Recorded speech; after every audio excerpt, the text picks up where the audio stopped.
Hello everyone, I hope you are doing well. In today's class, we will learn how to design a simple cup using very simple steps. This is a beginner friendly tutorial, so without wasting any time, let's get started with today's class. First, I will delete the default cube and then press Shift plus A to add a cylinder from the mesh options. I will set the vertices value to 16 because I want to keep it low poly at the start. After that, I will go into edit mode, select the top face, press X and delete the face. Then I will go to the modifiers tab and add a solidify modifier to give the cup some thickness. For now, you can set it to any value because we can change it later. After that, I will apply the subdivision modifier. Now I will add a loop cut at the center using Ctrl plus R and then bevel it with Ctrl plus B. I will bevel it just enough so that it moves closer to both the top and bottom sides.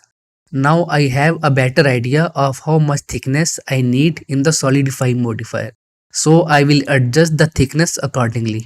There is an issue with the topology on the bottom side, so I will select the bottom face, press I to insert it, then press Shift plus R to repeat the insert action. We use Shift plus R to repeat any last action. Next, I will right click and enable Shade Smooth. This will smooth out the mesh, gives it a polished look and fix any sharp edges that were previously visible. Now I will apply both the solidify and subdivision modifiers.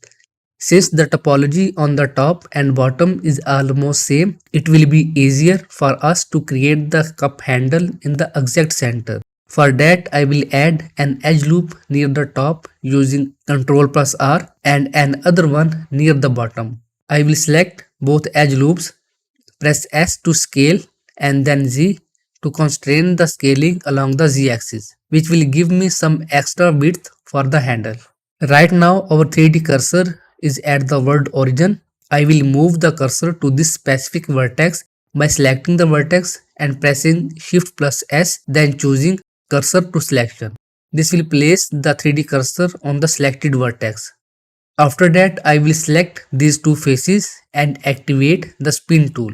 If anyone is not familiar with how to use the spin tool, they can click the link in the description to watch the class on it. Once the spin tool is activated, I will select the x-axis in its settings and click to spin the faces, making them rotate around the 3D cursor and creating new geometry. I will press X to delete the last selected faces and then delete the two faces on the opposite by selecting them and pressing X as well.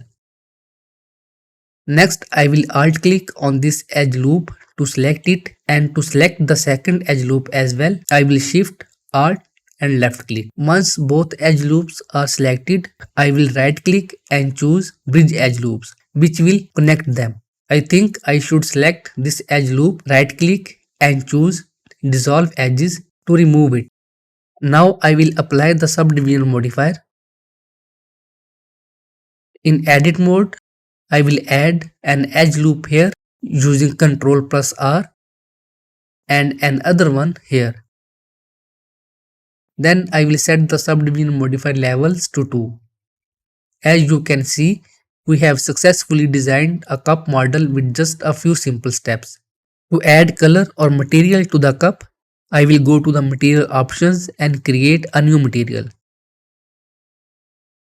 Rename it for better organization. I will enable the material preview and assign a color to the material. You can choose any color you like. Then I will slightly reduce the roughness value for a more polished look. Next, I will add an HDRI to introduce realistic lighting in the render.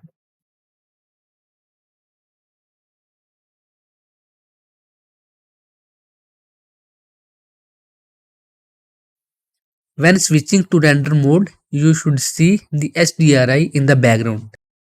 To hide it but still keep the lighting, I will go to the film options and check transparent. This way, the HDRI will provide lighting without being visible in the scene. After that, you can render your cup. I hope the steps explained in today's class were clear to you. If anyone has any question, feel free to ask in the comment section. I will see you in the next tutorial. Until then, goodbye and take care.